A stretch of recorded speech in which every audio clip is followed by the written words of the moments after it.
Bonjour à tous et bienvenue dans le débrief du Grand Prix de Miami, un Grand Prix de Miami qui nous a offert le 114e vainqueur de l'histoire de la Formule 1. Ça y est, Lando Norris a remporté un Grand Prix, c'est absolument incroyable. On avait fait récemment une vidéo sur le sujet. Ce n'était pas une question de talent, c'est une question de manque de chance. Il n'avait pas raté tant d'occasions que ça. Une ou deux, il aurait dû mieux faire, mais ce n'était même pas sûr que ça lui aurait donné la victoire, le Graal. Et là, ça y est, il a. Voilà, je suis trop content pour lui et c'est vraiment génial d'avoir un nouveau vainqueur en Formule 1.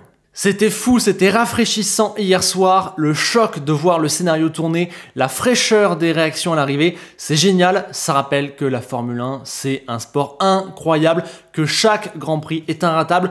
Peu importe ce qu'il se passe dans la saison, tous les Grands Prix peuvent nous créer quelque chose d'absolument unique qui marquera l'histoire. Et surtout, là où je suis encore plus content, c'est que cette victoire, son scénario et les choses que l'on voit dedans viennent confirmer les excellents trucs que l'on voit dans cette nouvelle réglementation, notamment depuis la saison dernière, mais qui ne pouvaient pas être validés à cause de l'anomalie Max Verstappen qui prend quasiment toutes les victoires, alors que derrière, c'est très serré et ça se bat.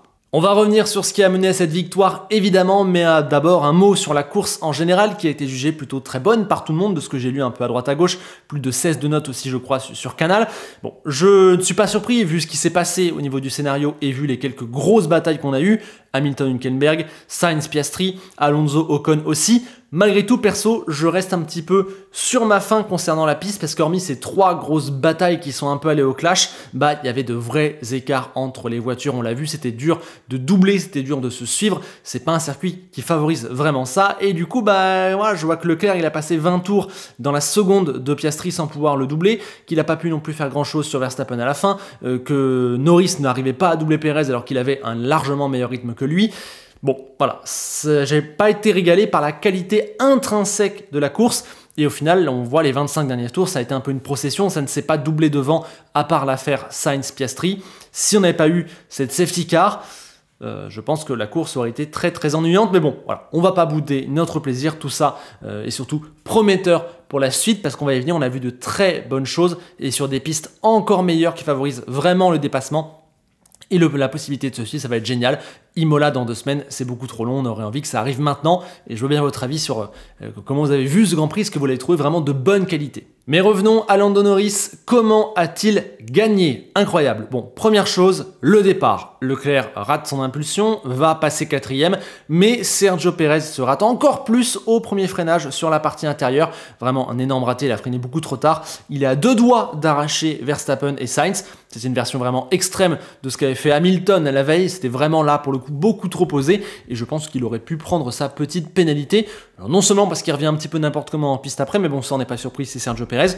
Mais aussi parce que si jamais il touche quelqu'un à 1 centimètre près, bah, il aurait eu pénalité. Donc ça prouve bien que c'est la conséquence des actions qui est jugée par les stewards. Voilà. Moi perso, 5 ou 10 secondes pour non-maîtrise totale de son véhicule, ça m'aurait pas choqué. Mais du coup, c'est Leclerc qui retrouve sa 2e place finalement. Sainz n'a pas eu de bol sur ce coup, Leclerc lui en a eu. Et Piastri, c'est lui qui fait un mouvement absolument incroyable sur l'extérieur du virage 2, puis l'intérieur du virage 3. Je crois que c'est comme ça que ça se passe à ce niveau de ces virages-là. Il va chercher la 3e place pour Sainz, puis il va aller chercher la 2e en doublant Leclerc. Vrai choc, on se dit que la McLaren est vraiment très forte. Surtout qu'après, on l'a dit, il a résisté 20 tours avec seulement 1 seconde d'avance sur Charles Leclerc. Franchement, c'est énorme ce début de course d'Oscar Piastri qui a fait globalement une course vraiment très bonne, qui a vraiment pas eu de chance, qui a fait un week-end très bon, beaucoup mieux que je trouve ces 2 ou 3 derniers qui avaient laissé à désirer. Voilà, il aurait dû prendre des points sur cette course, malheureusement le pauvre, il s'est fait avoir. Et oui, car pour une fois, bah, fallait être mal placé pour gagner, et c'est souvent comme ça dans les courses où il y a des grands faits de course qui viennent tout bousculer. Lando Norris, il est resté 6e au départ, derrière Sergio Perez.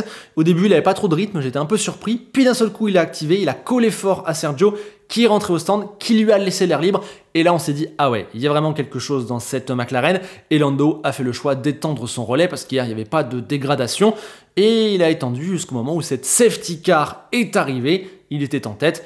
Safety car causé par un crash entre Magnussen et Sargent. Au passage, mon avis, c'est que j'ai trouvé d'abord les 10 secondes de Magnussen assez sévères, parce que voilà, je trouve quand même que les deux ont leur bonne part de responsabilité. Ils auraient pu se désengager l'un comme l'autre et Sargent lui tourne un peu dessus. Malgré tout, je suis d'accord avec l'argument qui dit que Magnussen n'était pas à hauteur et aurait dû, lui, vraiment se désengager. Ok, ça va, mais je trouve vraiment que les deux ne mettent pas du sien. Au passage également, Kevin Magnussen qui a plus que 2 points sur sa super licence, ça prouve que voilà, si tu fais des bêtises et des comportements à la limite de l'antisportif, bah au bout d'un moment, tu peux plus les faire. Donc là, Kevin Magnussen ne pourra plus user des stupides tactics, tout rentre finalement dans l'ordre. Mais revenons à la conséquence, cette safety car qui rentre en piste et qui est, vous l'avez vu en titre, le tournant du Grand Prix. En vrai, c'est limite un petit scandale et je trouve ça un peu bizarre que personne n'en a parlé. La victoire de Lando Norris prend le pas sur tout ça, évidemment, c'est tellement fou et tout le monde a voulu être beau joueur, je pense, mais en vrai, ça aurait été dans un autre contexte, dans une lutte plus serrée entre deux pilotes au championnat. Je pense que Red Bull aurait eu des raisons de râler puisque la safety car arrive en piste juste après que Norris soit passé à la sortie des stands et du coup la safety car elle va bloquer à partir de Verstappen et tous les autres, et alors que Lando Norris il avait 11,5 secondes d'avance au moment où la safety car est annoncée, il rentre au stand avec 35 secondes d'avance sur Max Verstappen. Disons-le clairement, si la safety car sort au bon endroit, juste devant Norris, il ne gagne jamais ce Grand Prix, c'est même pire, il se fait totalement avoir puisqu'il aurait été bloqué derrière la safety car, tout le monde se serait reformé derrière lui et le temps de faire tout un tour, il aurait pité avec tout le monde derrière, il serait ressorti même pas dans le top 10 et après il aurait peut-être été chercher la 7e, 6e place du Grand Prix, grand maximum. Donc oui, clairement, la safety car a permis cette victoire et on va dire que même si elle l'avait attendu et ne s'était pas bloqué derrière Verstappen, avec 11 secondes d'avance pour faire l'arrêt au stand, je pense qu'il ressort même pas devant, il ressort plutôt aux alentours de Leclerc-Piastri qui était à 14-15 secondes de lui. Donc ouais, clairement, l'incidence de cette safety car sur la course, elle est énorme, déjà parce qu'elle lui offre un arrêt gratuit, mais surtout parce qu'avec son erreur de placement sur la piste, bah ouais, elle a faussé le résultat. Bon, ça, on peut pas le dire autrement, et c'est un coup du ciel, un double coup du ciel, la safety car et le placement pour Lando Norris. Au passage, pas de bol pour Sainz et Piastri qui se sont arrêtés un tour avant la sortie de la safety car et qui étaient eux aussi en tête à ce moment-là. Alors, si l'un ou l'autre s'arrête ou s'arrête pas, bah voilà, on a potentiellement le vainqueur à la place de Lando Norris. Je pense que cet imbroglio avec la safety car devra être revu pour éviter que d'autres courses soient faussées à l'avenir. Par contre, ce qu'il faut dire, c'est qu'après cette safety car, Lando Norris a été d'un niveau absolument magistral, comme il l'était déjà sur la fin du premier relais. Il y a eu le restart, où quand même il a eu un peu chaud, la relance était un peu bizarre, j'ai cru qu'il allait se faire avoir et que Max allait plonger au premier virage, mais en fait Max, il aurait dû, puisqu'ensuite il n'a jamais revu Lando Norris, c'était absolument incroyable. La McLaren était la meilleure voiture hier, on l'avait déjà pressenti sur la fin du premier relais, ça a été clair sur le deuxième relais, sur la deuxième partie de course, dès que Lando a eu de l'air libre. Il n'y a pas eu de débat et en cela, la victoire est méritée et incroyable. On va dire qu'il a concrétisé de main de maître ce que la bonne fortune lui a offert. Mais alors bon, la grande question après tout ça, c'est quelle conclusion tirer de ce résultat ?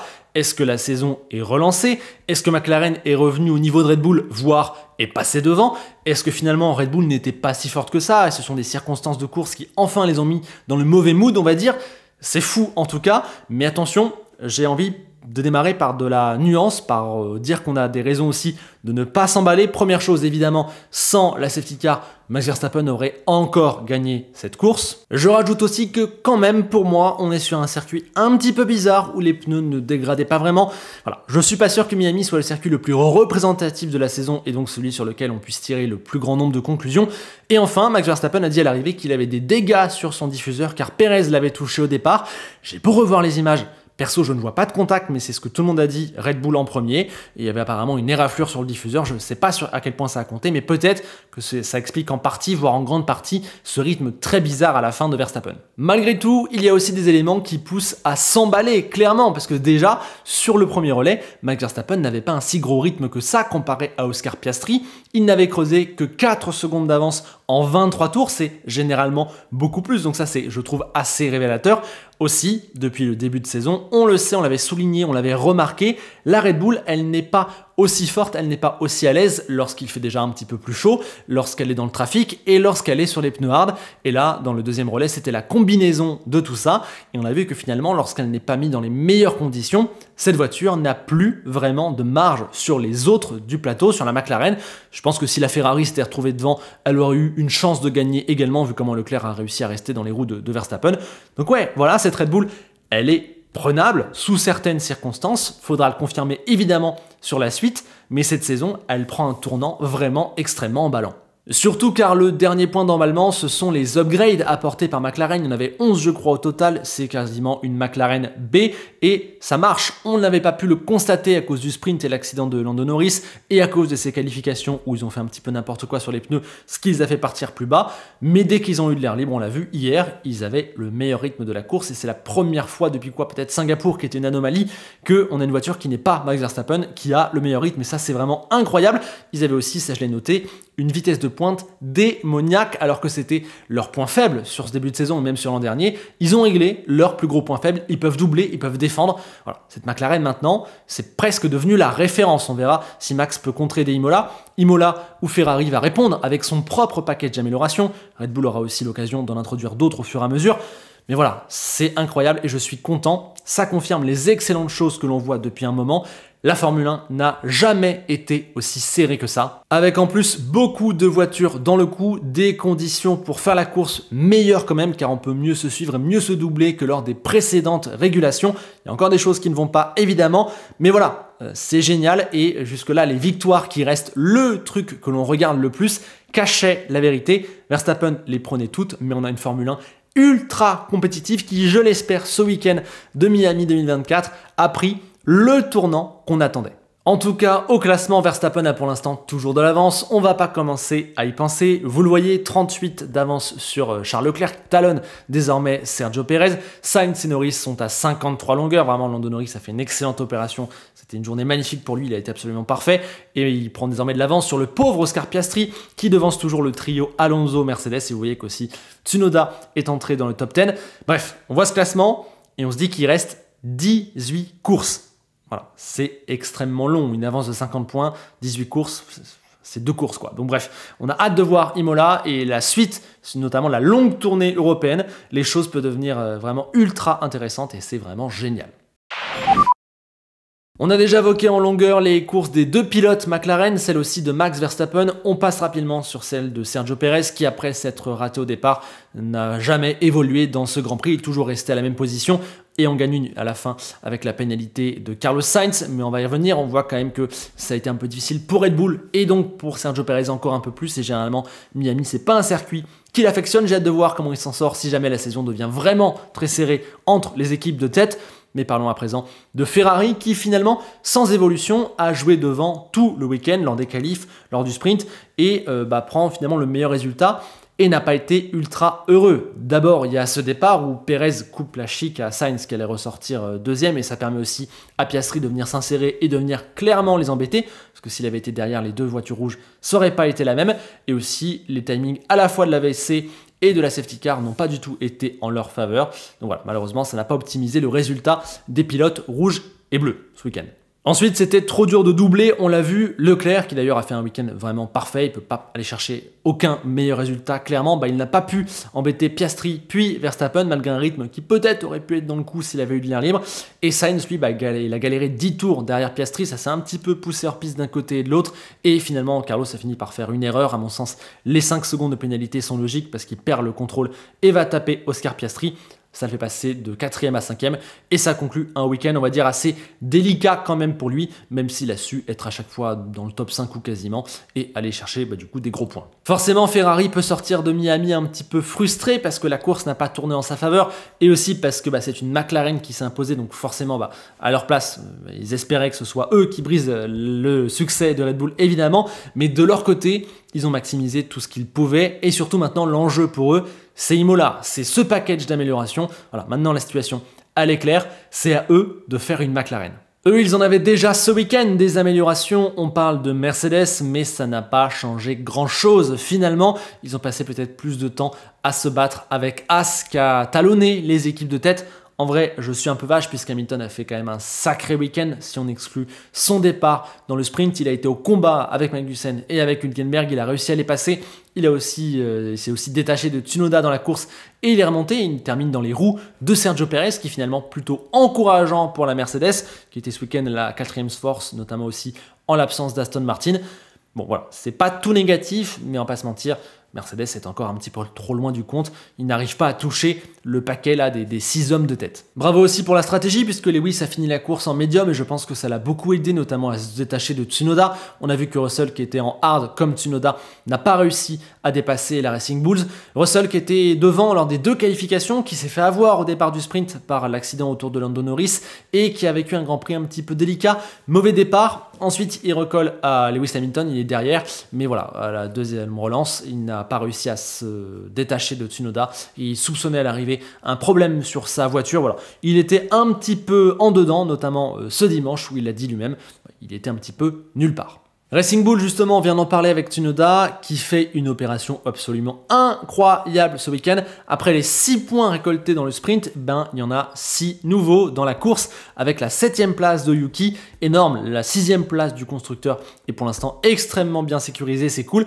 Et comme on l'a dit lors du débrief du sprint, ils sont en train de devenir ce qu'ils espéraient être en tout début de saison, le poil à gratter des top team ou presque, parce que ça joue pas avec McLaren et Ferrari, ça joue plutôt avec Red Bull, avec Mercedes et Aston Martin. Mais bon, c'est déjà ça. Notons quand même, attention, que c'est un circuit par le passé qui leur a bien réussi, donc peut-être que c'est un petit peu en trompe-l'œil positif pour eux. Et aussi, Yuki Tsunoda a pu s'arrêter sous la safety car. Ça l'aide énormément, mais avant ça, il était déjà solidement attaché dans les points. Il en aurait sûrement eu 2, 4 pour lui, donc voilà, c'est déjà très très bien. Il a finalement fait un gros week-end, Yuki Tsunoda. Le seul truc qu'il a raté, c'est sa qualif du sprint. Ensuite, il est remonté. Voilà, c'était très très fort. Encore une grosse perf, il se rattrape après le week-end off un petit peu en Chine. Ricardo, il a vécu l'inverse, lui. On va pas oublier sa belle partie sprint qui a été très bonne, mais il a raté sa qualif du Grand Prix, et à partir de là, la course a vraiment été compliquée, et il n'est pas exactement remonté comme je l'imaginais. Je crois qu'il a eu un peu plus de mal à faire la différence en course. Dans les points, on retrouve également Fernando Alonso qui faisait un week-end en dessous, un petit peu grincheux, mais qui a profité de la VSC pour dépasser Lance Stroll, qui jusque-là était meilleur que lui sur l'ensemble du week-end. Et puis la deuxième partie de course de Fernando, elle est très bonne. Il s'est retrouvé dans une bataille pour la 9e place avec Ocon, qui a été vraiment absolument incroyable. Magnifique, très très bien. Et il va chercher 2 points à l'arrivée pour sauver un petit peu son week-end. Le pauvre Lance Stroll, lui, c'est de la dynamique inverse. Il était bon, puis il se fait avoir par la VSC. Et ensuite, sa deuxième partie de course, elle laisse un peu à désirer. Tout comme le week-end d'Aston, quand même, dans l'ensemble, qui a reculé dans la hiérarchie. On va voir si c'était dû au circuit ou pas, parce que si c'est juste leur vrai rythme, ouais, c'est un peu inquiétant. Là, ils étaient à la 5e force, voire même 6e vis-à-vis de Racing Bulls. Et c'était limite vis-à-vis d'Alpine et de Haas. Donc ouais, vraiment un week-end pas cool pour eux. Et pour clôturer, qui retrouve-t-on dans les points? Eh bien, c'est l'Alpine d'Esteban Ocon qui ouvre le compteur de l'écurie française. Un point mérité vu tous les efforts faits ces derniers temps, quand on se rappelle où ils étaient à Bahreïn, quand on se rappelle aussi où ils étaient au Japon. C'était déjà mieux en Chine. Et là, voilà, c'est la confirmation. Ça va mieux. Alors attention, prudence, si Piastri n'avait pas eu ses déboires, ils auraient fait 11e, donc il n'y aurait pas eu de points. Et notons aussi que Esteban Ocon s'arrête sous la VSC, ce qui lui permet d'avoir une course bien meilleure que ce qu'elle n'aurait pu n'être. Je pense que sans ça, il n'y a pas de points pour Alpine. Ils auraient terminé tous les deux derrière Nico Hülkenberg, parce que grâce à ça, Ocon peut être en meilleure position que Hülkenberg et Pierre Gasly, qui s'est d'ailleurs fait totalement voir sur ce Grand Prix. C'est lui, entre guillemets, qui aurait pu ou dû marquer ces points-là. Mais voilà, je ne m'attendais quand même pas à ce qu'en rythme de course sur la deuxième partie, l'Alpine, elle résiste à Hülkenberg. Donc ça, c'était déjà pas mal. Et aussi à l'Aston Martin de Stroll, qui n'a pas du tout réussi à remonter. Le circuit a peut-être joué, je ne sais pas encore, mais bref, on prend. Ça avance dans le bon sens du côté d'Alpine. Maintenant, il faut revenir sur Racing Bulls sur la piste. Et on le voit, il y a beaucoup de points grattés. Je crois qu'ils sont 18 points de retard. Voilà, c'est quand même une situation difficile. Mais voilà, très bien joué. Et au passage, magnifique bataille entre Pierre et Esteban dans le premier tour. C'était en plus la portion la plus serrée, limite, du calendrier. On ne savait pas que deux voitures pouvaient passer côte à côte à cet endroit-là. Ils ne se sont pas touchés, il n'y a eu aucun dégât, il n'y a eu aucun problème. Bravo, c'est exactement ça qu'on veut voir. Chapeau. Du côté de ceux qui n'ont pas marqué de points, je pense que Haas sera frustré. Heureusement, il y a eu 2 points dans le sprint, mais malheureusement, la course n'a pas tourné en leur faveur puisque Nico Hülkenberg, qui était solidement attaché dans le top 10, il était juste derrière les 2 Mercedes. Il allait notamment marquer, je pense, au moins 4 points, 2 points minimum. Malheureusement, il s'arrête ultra tôt. Il se fait avoir par la VSC, puis par la safety car. Et là, tu as Alonso et les 2 Alpines qui lui passent devant, je crois, ou au moins une des 2. Donc bref, il se fait avoir. Malgré tout, quand même, sur la deuxième partie de course, le rythme de la Haas laissait un petit peu à désirer, eux-mêmes l'ont dit, et je pense qu'ils auraient pu faire un petit peu mieux. Ils laissent passer quelques petits points qui peut-être à la fin de la saison coûteront cher. Voilà, il y a au moins un point qu'ils ont pas pris et qu'Alpine a pris. Donc ça peut être important. Malgré tout, Nico Hülkenberg, lui, encore une fois, il a fait le week-end quasiment parfait. Vraiment génial. Situation très différente pour Magnussen qui s'est fait très largement remarquer. C'est un week-end rempli de controverses, rempli d'accidents à la fin. Voilà, on peut le juger, je pense, quand même majoritairement responsable de ce qui s'est passé avec Logan Sargent. Alors déjà que sportivement, il galère clairement. Si en plus il devient le bad boy de la grille, ça va commencer à devenir très compliqué pour lui. Et maintenant, il n'a plus le droit à l'erreur puisque la prochaine grosse bêtise, c'est une course sur le banc. Oli Berman qui va sûrement avoir l'occasion de faire une deuxième course cette saison parce que Kevin Magnussen récupérera ses points qu'à partir de mars 2025. Donc là, il a vraiment toute une saison, 18 courses à tenir sans faire la moindre erreur. Attention. Et puis après, on a vraiment les 2 plus mauvaises équipes du plateau. C'était pas le cas en Chine pour Sauber, mais voilà, confirmation que oui, c'est leur vraie place. Ils ont redisparu, ils n'ont pas existé. Ils ont même dû tenter des stratégies folles. Bottas a vécu un week-end compliqué avec un nouvel ingénieur de piste. Il a raté, je crois, en plus ses 2 départs. Rien n'a vraiment marché. Guan Yu Zhou lui était bloqué derrière Alexander Albon. Voilà, ils n'ont pas forcément eu la course idéale. Mais encore une fois, c'est une équipe qui n'a pas ce qu'il faut pour espérer jouer des points, qui est la 9e, 10e force du plateau, en compagnie de Williams pour qui c'est très dur. Ils avaient de meilleurs espoirs en arrivant là ce week-end, ça devait être mieux pour eux. Il y avait aussi des upgrades, finalement rien du tout. Beaucoup d'éliminations en Q1, des courses inexistantes. Voilà. C'est très dur pour Williams. Albon n'a pas pu se mettre à profit. Et Sargent, le pauvre, a encore une fois abandonné. C'est dur. Alors qu'en vrai, ce week-end, j'ai trouvé qu'il y avait des trucs positif de son côté sur le rythme de course, sur les qualifications. Voilà. C'était peut-être son meilleur week-end de la saison, c'était un de ses meilleurs week-ends depuis un moment. C'est pas fou quand même, on va pas se mentir, ça restait assez loin derrière. Mais voilà, s'il veut avoir une chance, il faut que d'ici à l'été, il continue comme ça et il passe 2 ou 3 paliers. Allez, on refait un point sur les classements. Je vous l'ai dit, au classement pilote, Verstappen a toujours de l'avance et ce top 5 peut être vraiment absolument incroyable à suivre. Derrière, Hamilton remonte un petit peu et Piastri est menacé à cause de cette course où il n'a pas marqué de points. On a vu aussi que Tsunoda avait pris la 10e place à Stroll. Il a 14 points, bravo, c'est incroyable. Au constructeur, beaucoup d'écart quand même entre les équipes, 52 d'avance pour Red Bull sur Ferrari, 63 d'avance pour Ferrari sur McLaren, 60 pour McLaren sur Mercedes, voilà, ça se creuse, mais on le sait, ça peut très vite tourner, surtout si c'est aussi serré et que McLaren ou Ferrari peut désormais jouer des victoires. On voit aussi que Mercedes a repris 10 points à Aston Martin, qui voit presque Racing Bulls revenir. Voilà, les hommes de Laurent Mekies ont en tout cas un beau matelas d'avance sur leurs concurrents derrière. On voit aussi que Haas s'est mis bien sur ce début de saison et peut jouer les points régulièrement. Et on a Alpine qui a ouvert son compteur. On verra si ça peut évoluer, s'ils peuvent passer dans un premier temps 7e, puis pourquoi pas aller tenter de chercher Racing Bulls. On passe à présent aux notes. Alors je dis attention, on note l'ensemble du week-end. Il y a 2 qualifs, il y a une course sprint, ça compte dans la note un petit peu moins que le Grand Prix évidemment, qui est la chose la plus importante, mais c'est à prendre en compte. On a aussi, attention, une VSC et une safety car qui ont un peu faussé le résultat. Il ne faut pas lire juste le résultat brut et attribuer des notes, c'est justement pour ça qu'on met ces notes-là. Et vous m'aidez évidemment à rendre ça parfait en me corrigeant, en m'aidant à ajuster dans les commentaires et dans le Google Doc présent en description. Ces notes, les voici. Trio de tête qui me semble assez logique. Leclerc a été parfait, Verstappen fait quand même 2 pôles et une victoire en sprint. Il aurait gagné, même s'il y a eu ce deuxième relais un peu compliqué et qu'il a aussi tapé un cône. Quant à Lando, je ne le mets pas plus haut que ça, parce que Piastri est devant à l'origine. Piastri s'était qualifié devant pour le sprint et la victoire est quand même très circonstancielle, même s'il a été énorme. Derrière, un quatuor de pilotes à 7,5 qui ont pris de gros résultats pour leurs équipes. Pas tout n'a été parfait pour eux dans l'ensemble du week-end, mais ils ont été très bons. Je mets aussi une très bonne note à Piastri, qui n'a pas marqué de points, mais qui a eu une énorme malchance. Il était proche de Lando, il a fait un top départ, c'est vraiment bien, il faut qu'il continue comme ça. Derrière, il y a Sainz et Gasly, il en a manqué un petit peu quand même sur l'ensemble du week-end, mais ils font de très belles perfs et de très beaux résultats.